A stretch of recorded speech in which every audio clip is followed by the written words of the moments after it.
let's make pillar candles. So first, you're going to want to make sure that you're working with the right kind of wax. Container waxes like the 464 are made to adhere to whatever they're poured into, and they won't release cleanly from molds.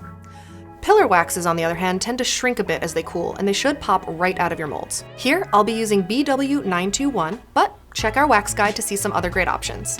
While my wax is melting, let's prep our molds.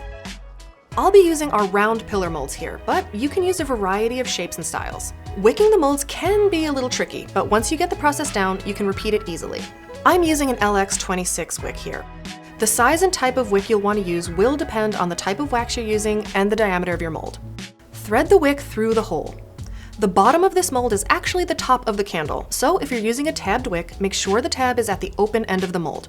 This is where you'll pour your wax in. Bend the top of the wick down or ball it up by twisting the end. Push the wick down into the mold to create a good seal. This helps prevent the wax from leaking. Stick a wick sticker on top, pushing down the edges to ensure it has created a tight seal. Cut a piece of duct tape and place it across the mold. Make sure the duct tape does not have any air pockets. Smooth the tape from the center out on each side. Take another piece of duct tape and place it across the first to enforce the seal. Quick tip, you could also use Play-Doh or putty for this. Flip over your pillar mold so the opening is facing up. Secure the wick with a wick bar, making sure it's nice and straight. Now you're ready to pour.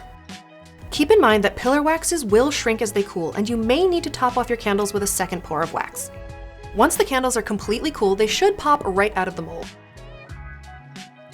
But if you have any trouble, you could try a mold release on the next batch, rolling and tapping the mold to loosen the candle, or popping the candle in the freezer for just a bit. Trim your wick to about 1/4 inch and you're good to go. Pillar candles make great decor pieces and can be customized with different scents and colors. If you try your hand at pillar making, let us know. We'd love to see them.